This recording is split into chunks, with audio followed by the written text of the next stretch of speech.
We're talking to Jody. Jody, of course, has been on a couple of other times. Last time he was on, he was preparing for his Ironman. He ran into a little bit of a health issue.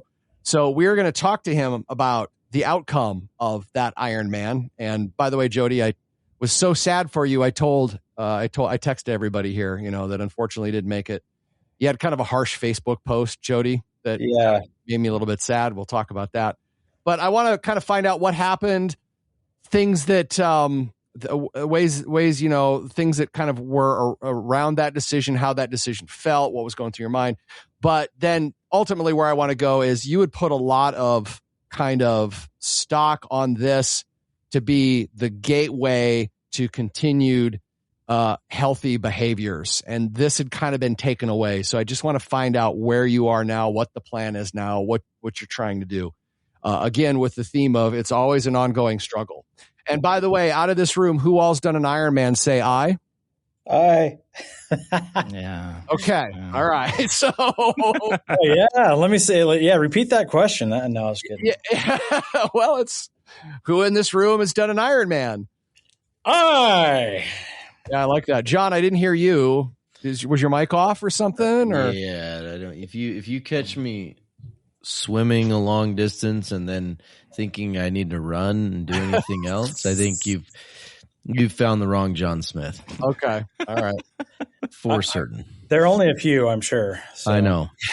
Some of us are probably wild enough to do that, but not this guy. Not that there are other John Smiths perhaps could have said yes. This John Smith, no. Yes. All right. The question today is, have you ever built a plan around something that was supposed to happen and then it didn't? And I'm going to go ahead and just say, I'm sure for all of us on the podcast and everybody listening, the answer is yes. And for Jody, completing another Ironman was his gateway to a lifetime of continuing fitness. But unfortunately, that was supposed to happen September, October, I think, wasn't it? October?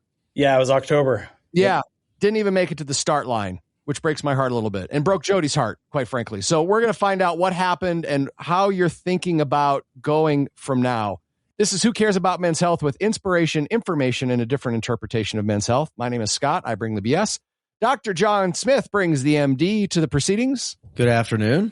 Producer Mitch brings the new attitude. He now cares about his health. Hello there. Yeah. And Jody, back on the podcast. Jody, I got to say, first of all, you bring the inspiration.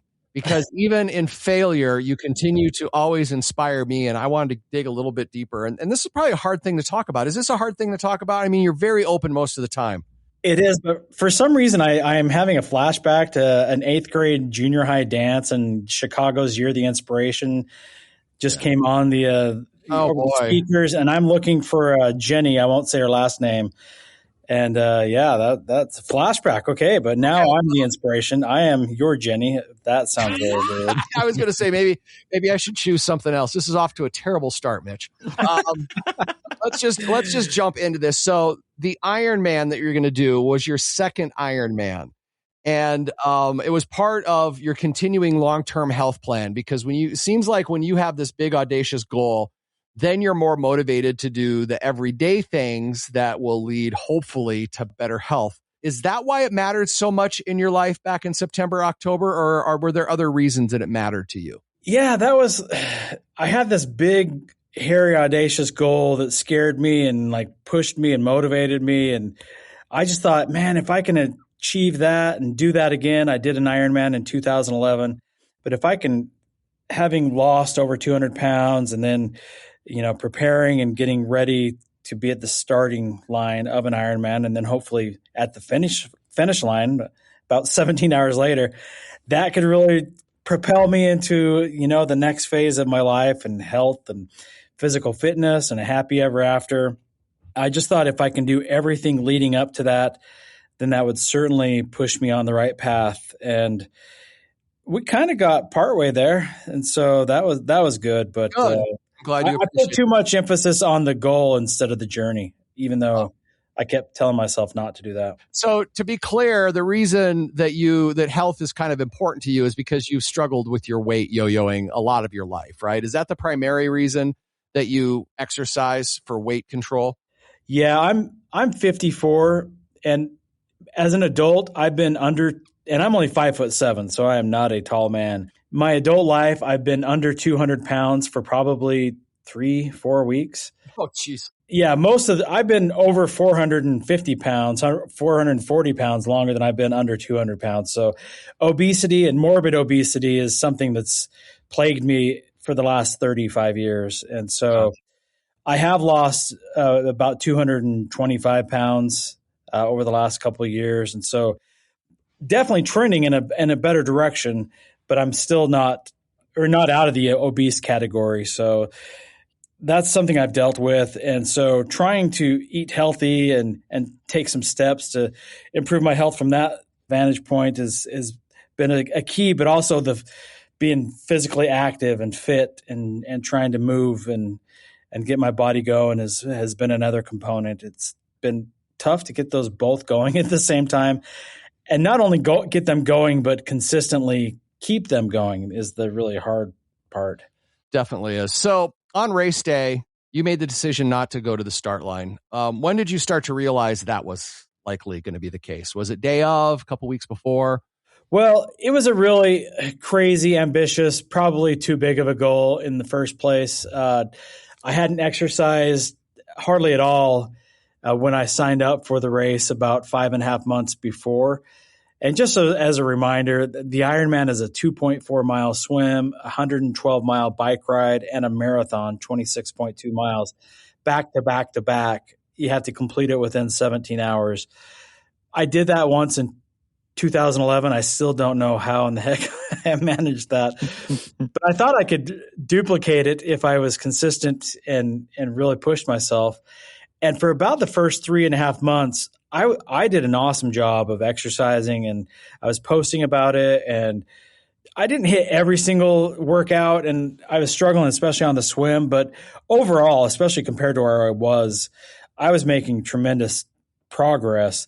The problem was I just didn't give myself a large enough window, and I could tell pretty early on that this is going to be harder than it was the previous time, just because age and time and my weight, those were all factors that were pretty difficult to overcome. So about 2 or 3 months out, I started thinking, I just can't do this. I'm going to keep trying, and I'm going to try, come hell or high water, and we're just going to at least get to the starting line. And then something happened about 1.5 months before the race that prevented that from happening. I decided, you know what, it's probably for the best that I just bow out of this one and learn and lick my wounds and hopefully move on and maybe attempt it another time. Yeah. I remember a pretty brutal Facebook post day of the race where you were reflecting on that. Could you tell us kind of where you were on that day? Because I'd imagine making the decision was one thing, and then when race day came, that was probably something else. Yeah, because, the race starts about 7:00 in the morning. And so you wake up and I had built this up that this was going to be this really life-changing, monumental moment for me. And that, it was going to help me just for the next 10, 20, 30 years of my life, just be in a better place. And I put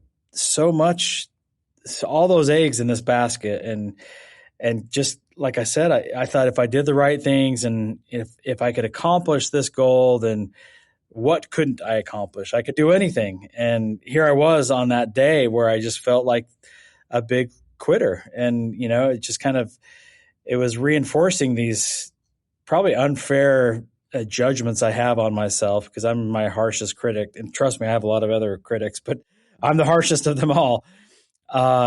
Just a lot of, self-doubt and I was really critical of pulling out of the race and deciding to not go and not doing what I needed to do to get to the race. And some of that was really unfair because 1.5 months before I was in a smaller race, a sprint triathlon, and I started, one thing led to another, but I ended up, I was coughing up blood. And so I finished the race, and there's a whole story behind that, which we can get into a little bit later if you'd like to, but I finished that race, which was really cool. But in the process, I had to take a week or so off of training per doctor's orders. And then that was just in the critical stage of my training where I was supposed to be putting a lot of time and hours and effort into building my base. And I was sitting on my rump.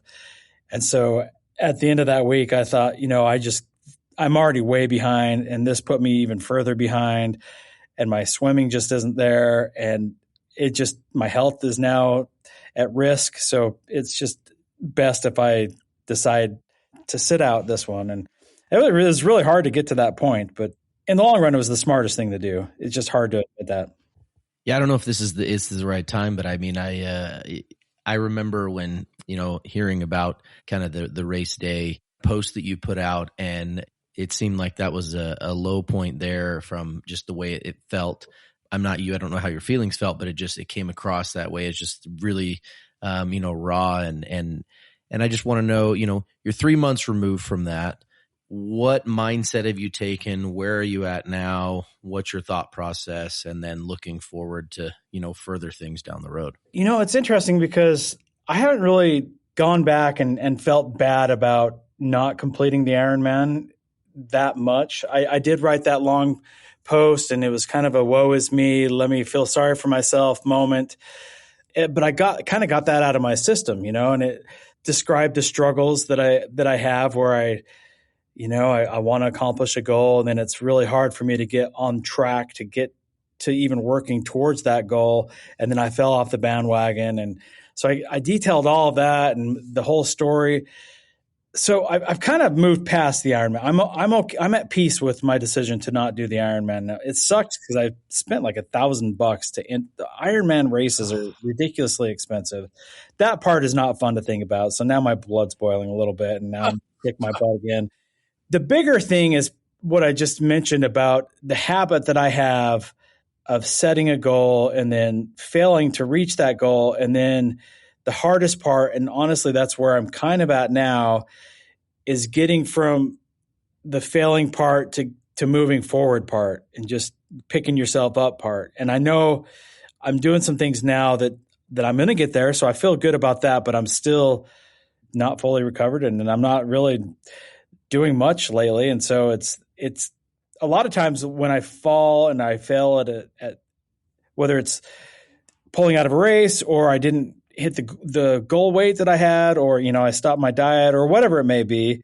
The question then is, how far am I going to fall before I decide to stop falling and pick myself up? How much damage is going to be done in the meantime? And honestly, I've gained probably 20, 25 pounds since then.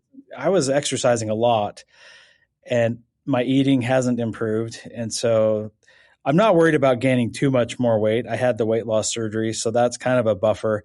It helps me a little bit. It's not like going to save me completely, but that's not as big as a concern as it was before. But clearly I'm doing some things that aren't going to get me to any healthy goals. So I need to snap out of that. So I want to follow up. You said you're not quite fully recovered. Yeah, well, physically, so I was coughing up blood. I didn't know what was going on.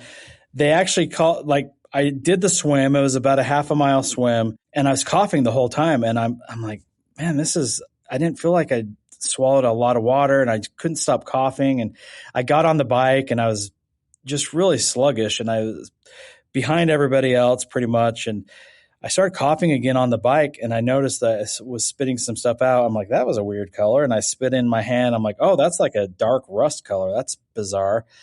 And I was about a mile into the bike ride, and I thought, should I turn around and go talk to the medic, which I probably should have done. But I'm like, no, I'll just there's probably a medical person up further along the road, so I'll just keep going. Saw a police officer directing traffic. He hailed an ambulance for me. The paramedics put me through a series of tests, and they said, well, physically you're doing fine other than coughing up blood. And they're like, do you want us to take you to the hospital? And I said, can I finish the race first? I still had about 10 miles of a bike ride and then a 5K. I should have had them drive me through the course. That would have been the smartest thing. Well, then you could have finished it. Yeah. I'm assuming they said, no, you should probably not finish the race. You don't have to go to the hospital, but maybe not finish the race. Is that what they told you? No, shockingly, they said, well, you're okay. Like all your vitals are fine. If you keep coughing up blood and you're not feeling good, let us know and we'll come grab you and take you to the hospital. And I didn't feel any worse the rest of the race. I just slowly biked. I didn't even run. I walked the entire, it was only a 5K. So, 3.1 miles. I just walked the whole thing. I'm like, I'm just going to finish this damn race, whether it kills me or not. Hopefully That's not. right. You did tell us this on this last podcast. This is, I'm remembering this now. Yeah. Yeah. And so I finished it, and then I took that week off. And then since then, like, my lungs are cleared up. And I think all that it's well. I think it's more the emotional, just how do I get the eye of the tiger back? And that's something, once you fall down, you step down, you walk away from a goal, and then, like, how do you get it back? And that's where I'm like, well, maybe signing up for an Ironman and doing these drastic things, or saying, I want to get down to my ultimate goal weight and be like a swimsuit model or whatever. Maybe those aren't the smartest things. Maybe it's more about setting small daily goals that are actually achievable, and finding a happy medium that doesn't include going 140.6 miles in one day. Or doing things that make you cough blood. I mean, I'm thinking if we exercise and we engage in physical activity to be healthier, and that resonates with me, because there was one point where I wanted to strength train to get really big and buff. So I was doing stupid stuff in the gym.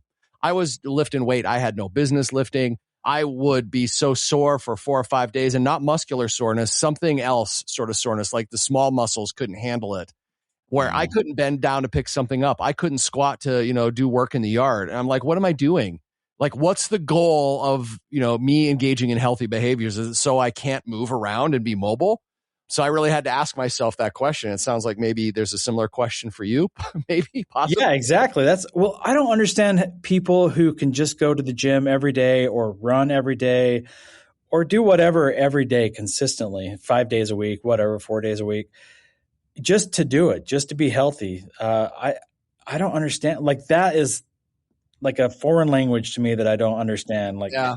That's where I'd like to be. I think that's the healthiest way to be. Hey, I'm going to go for the next half hour and walk or jog or lift weights or whatever, instead of like, hey, I've got 2 hours of intense training as part of my routine to do an insane Ironman at the end of the summer, which I think insane goals are great, but not at the risk of your health. Yeah. Hey guys, do you think maybe Jody should go back and listen to our Min Max episode? That's actually what I was going to suggest. Like, first and foremost, like, if anyone's coughing up blood, I think you can take the day off. I don't know. I'm not a doctor.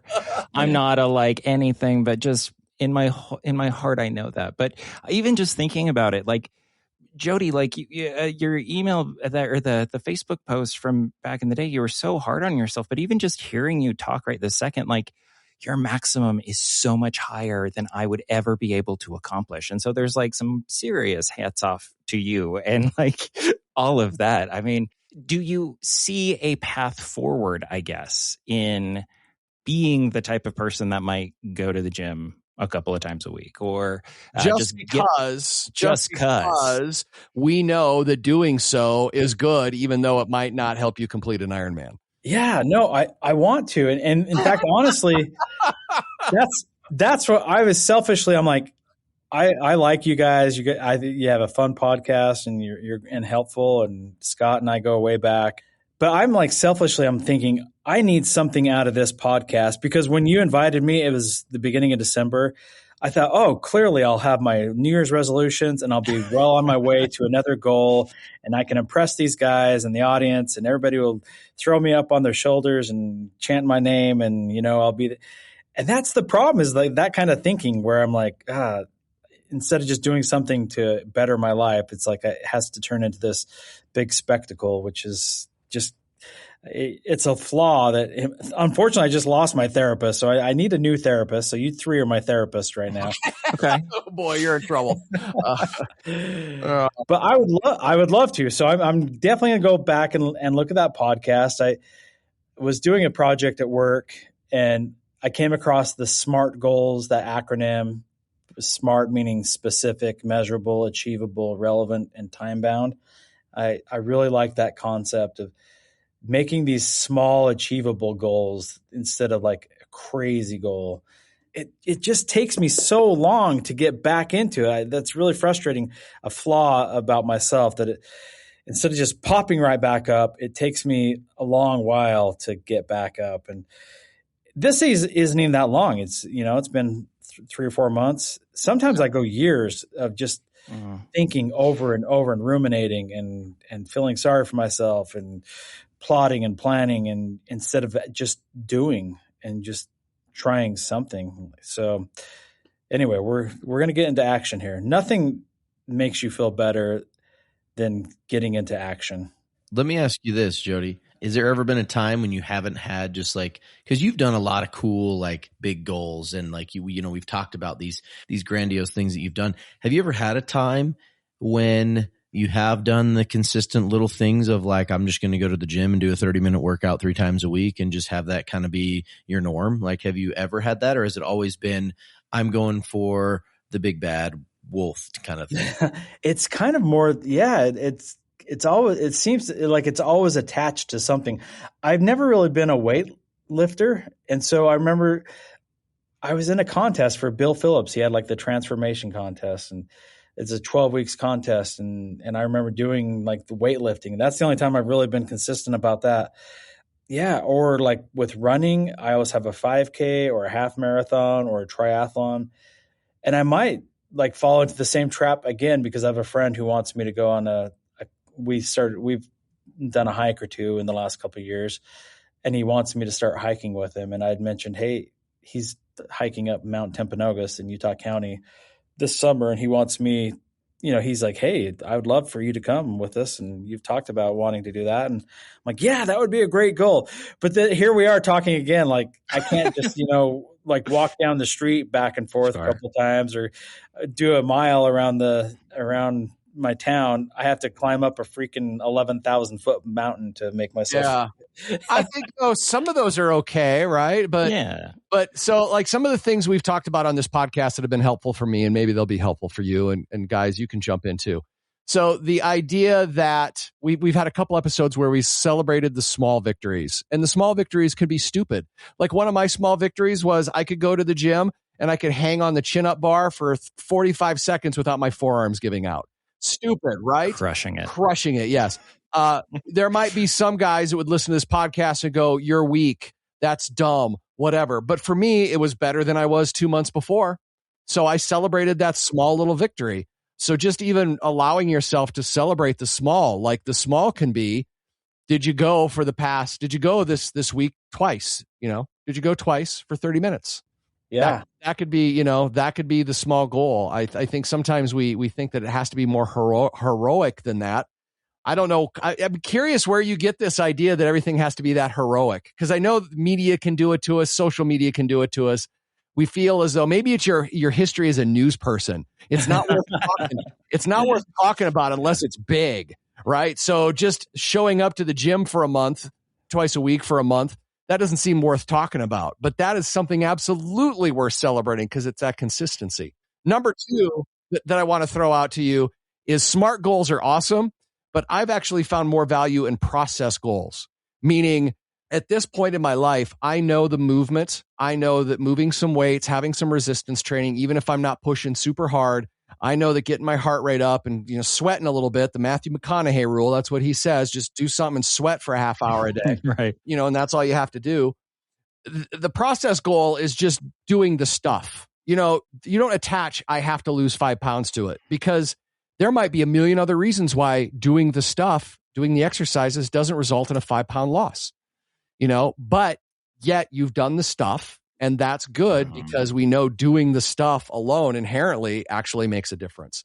So I'd consider process goals, take a look at both, take a look at SMART goals, because I totally believe in those as well. Anyway.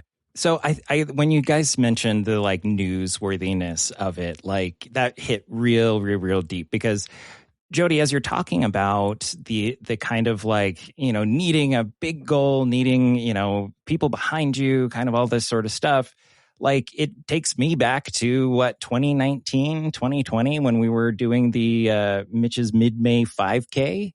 And that was to celebrate and kind of like get out of quitting smoking and proving to myself I could run again. We were making posts. People were being a part of it. There were T-shirts, the whole 9 yards.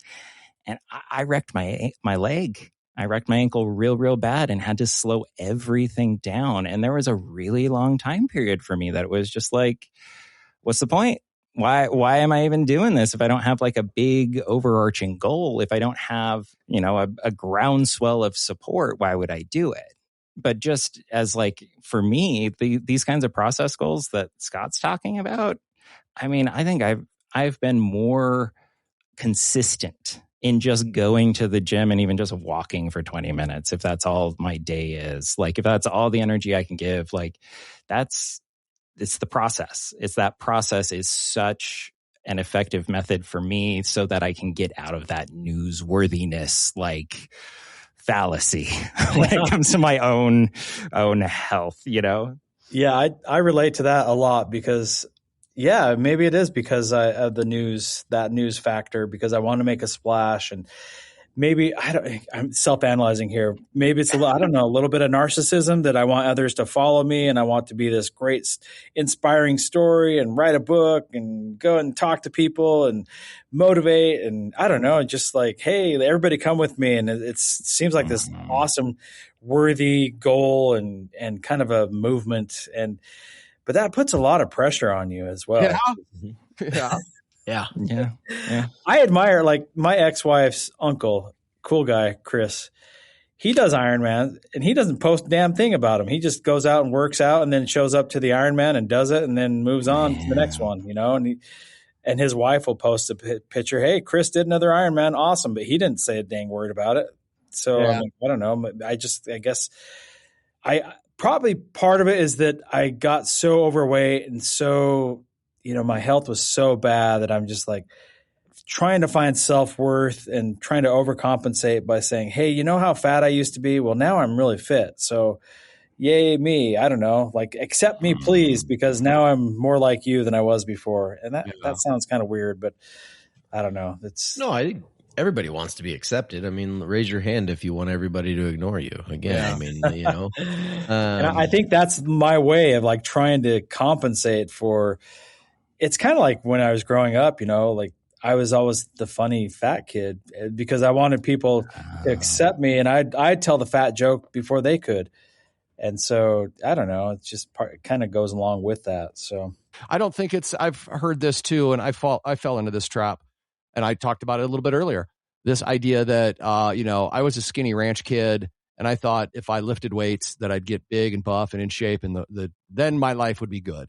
Like girls would like me, my life would be good. I'd feel good about myself then. And I've heard since then people talking about having kind of that same sort of feeling.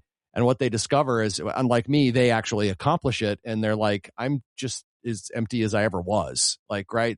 They're putting the effort into the wrong thing to fix the problem, because the problem isn't, the physical appearance. It's something else. It's how we're feeling about ourselves. And that really hit hard. I think it's a pretty common story is what I'm saying. I think many of us have felt that way. Yeah, no, I totally understand that. And I've thought about it too. I'm like, well, if I had followed through, now here it is January, the race would have been in October. So I would have, I would have maybe been a little bit thinner and I would have a medal. And other than that, like, what would have changed about my life?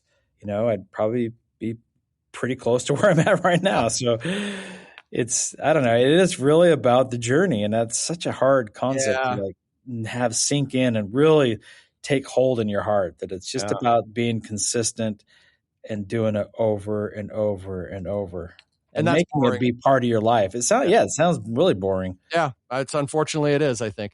Hey, John, being the physician in the room, any thoughts as you're hearing Jody's story? Like, if you had a patient and you had the prolonged amount of time you could actually have this discussion with them, where would you end up? What are you thinking right now? I mean, I think talking about kind of the reasoning behind our goals on some of this, because I have patients who come in the men's health space. Everybody wants to be 20 again. Mm-hmm. Everybody wants to roll back the clock and be healthy, and they want to be strong, and they want to, have all those things. And I think when it comes down to it, I think the motivations that we have, good, bad, or otherwise, I think it's nice to have that. I think I would kind of go down that path and say, these big goals that you set, obviously there's something inside of you that wants these big goals. and kind of bring it back down. But why not shoot for the little stuff too, and see how that works out for you? Because setting those little things, just like we've talked about on the podcast multiple times, those little things make a ton of difference for weight loss, for things. And I think in some cases we may be, compensating for things like you said. You had that persona of the funny chubby kid. You were the first kid to make the husky jeans comment or whatever, with your friends. And I think we take some of that into adulthood. And I think sometimes as adults, we get to kind of recreate ourselves if we want to. And I think that motivates us sometimes. And sometimes we want to recreate ourselves in a grand fashion because it feels fun to do. But in reality, just creating ourselves a new, normalcy again. And I would probably go down that route and have a conversation of, what really is your driving force? What things are important to you? And let's set goals around that. I don't know if that's what you were looking for, Scott, but that's kind of how I would take the time to sit and have that discussion, because I think those are the things that are going to help with consistency and moving on and getting hopefully to a spot where it's easier to go. Jody, based on that, what are your ultimate goals? What is it you're really trying to accomplish? That's a great question. And I ended up not doing any resolutions. I still hear it as mid to late January, and I still haven't made any 2026 resolutions. But I think ultimately I would like to get to a healthier weight. I'm still probably 60 pounds overweight. So I would like to get a lot closer to that, get under that 200-pound mark, get out of the obese range. Because I know ultimately it's not about those numbers or that title, but it's healthier, like not packing around as much weight and not having that the fat around your organs. And, that's going to help me be healthier, live longer and happier and be more active. And I would like to get to the point where being active, going to the gym, going on walks, hikes, that's just not something I do, but it's who I am. Ultimately, that's what I want to be is, like Ironman is a great goal, but it's not something so outlandish because I've been doing the smaller sprint triathlons, or just being a regular exerciser is part of who I am. And that's a hard thing to incorporate when you're in your 50s, when that hasn't been a consistent part of your life. So as your new therapist, what's and MD and physician. Yeah. What's keeping you from doing that? What do you see as roadblocks in your way? The probably the biggest roadblock, and this is kind of silly. Well, aside from being lazy and enjoying, the couch and watching Netflix, I wait to exercise until I have a goal in mind. And so instead of just exercising to exercise or for the benefit of it, I wait until I have like this plan. Like right now, I'm talking with my buddy and he's like, "Hey, let's start walking and get some hikes in." And you're 5-6 months away from the time where I would want to hike Mount Temp. So let's get going. And for some reason, I haven't fully committed myself to that goal yet. So I'm not in action. So for some reason, there's this mental block that I have that prevents me from moving until I have a goal. Yeah. What about the goal, just going for a walk with your friend? How about that for a goal? Or is that boring? For a guy that wants to do Ironmans, that's probably pretty boring. If he was cuter, that would probably help. Yeah, that would definitely help. I could see that. It's something that I'm really trying to get to the bottom of, because obviously it's keeping me from achieving, just that consistent health. Yeah, it's hard. Another thing we've talked about that's been helpful for me is something called habit stacking. So, I mean, you don't have to weight train, but for me, that's something I want to do. And I have to put that up with another habit or something else that's going on in my world. So I have a particular thing I do every Tuesday and Thursday. And then immediately after that, I go exercise. And it's like that thing before triggers your brain that, it's time to do the thing after now. And part of it is it's convenient because I'm driving by the gym anyway, because the thing that I have to do before is somewhere else. So I don't know if that would help if you could habit stack. Yeah, no, I've studied about habit stacking. And I have started doing a little bit of that. I mean, this, you don't want to hear about a bachelor's messy house, but sometimes I would let dishes kind of pile, you take the pizza plate or the drink, the cups into your room and watch TV while you're in bed or whatever. And then on your nightstand, you have a stack of dishes. Well, I decided one day, I'm like, I don't want to have a stack of dishes. That's kind of gross. And I'm tired of like running out of dishes downstairs. So I guess that is a habit stack thing that I've done. I'm like, when I go downstairs, I make sure I take all the dishes, which is now it's just either a cup or a plate or something. It's not a stack. Yeah, right. Let's wrap this up. So the Ironman didn't happen. What does recalibration look like? You were putting a lot on that big goal as the thing that's going to drive you to do the small things that are going to help you accomplish your goals of weight loss and just a healthier lifestyle. Yeah, well, here we go. I'm just going to commit. I'm going to start taking steps. So I think just starting small again would be a good thing. Start consistently doing like 15 to 30-minute walks and see where that goes. I honestly would like to hike Mount Temp this summer. I think that's a fun.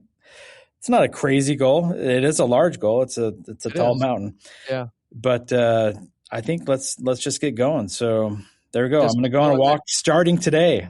All right. And then find some smaller peaks maybe before you do Mount Temp. I don't even know that I'd want to do Mount Temp right away. Hey, John, as a physician, so is Jody just wasting his time just walking for 30 minutes a day? I mean, that's not really a Nike commercial, is it? You know what I'm saying? Yeah, no, Nike, if Nike gave real life advice, it'd be a lot more boring. Their commercials would be. No, exercise in any form is good. We know that, walking for 30 minutes a day, if you can get your heart rate up, you can improve VO2 max and those types of things. I mean, there's a lot of good things with just walking, and sometimes increasing your pace of your walk to where you could barely carry on a conversation. Those are worthwhile things to do, even if it's only for 15 minutes a day, 3 times a week. I mean, if you can get that in cardiovascularly and just health wise, it's great for your body. Something's better than nothing. 1 minute's better than 0 minutes. 100%. Yeah, 5 minutes better than 4 minutes. I mean, there's a point of diminishing returns, and there's also a life that you have to take into account.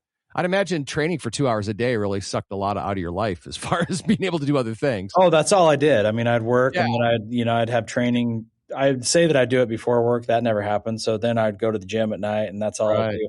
But you just made me think about when I was going through my divorce and I was separated and I was living in a buddy's basement. I made myself go on a walk around his neighborhood every night. And it wasn't a long walk. Sometimes it was 15 minutes, 20 minutes. I don't think I was getting a lot of physical fitness out of it, but it made me feel better every single time. It didn't solve any of my problems. My ex still dumped me and all that went through, but I felt a little bit better every single time I went on that walk. So there you go. Hey, there's something to be said about not just the physical benefits, but the mental as well. Gentlemen, any final thoughts? We'll start with you, Jody. What do you think? Yeah, no, I'm glad we had this conversation because I've been thinking about it. I've been stewing about it. I've been making excuses and avoiding action. And this makes me want to get moving again. So I appreciate it, guys. Just one small action. That's all you have to do. Yeah. Just one small action. Like you said, action. I can't remember exactly what you said, but what I took away from the action thing is like, once you start doing an action, then it's easier to do more actions. And then we can all do an Ironman together. No. I might go with you and your buddy to Mount Temp. That sounds kind of fun. That's been something I've been wanting to do. All right. I don't know that I can do it. I have some problems I have to solve first. So maybe. John? I'm in. Are you really? Yeah, I'll do it in a heartbeat, man. Yeah, let's go. Okay. All right. If Scott, I've been trying to get you to hang out with me for a while. So if this is what it takes, I'm in. If I have to hike like if I have to show up to 11,000 feet to hang out with Scott, sign me up, dude. Just tell me what Saturday, Thursday, I'll take work off for it.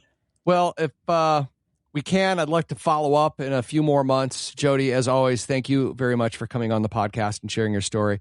And if you're listening right now and you have any thoughts or if this story really resonates with you, you can reach out to us and you can tell us about it. And we'd love that. hello@thescoperadio.com. hello@thescoperadio.com. Thanks for listening and thanks for caring about men's health.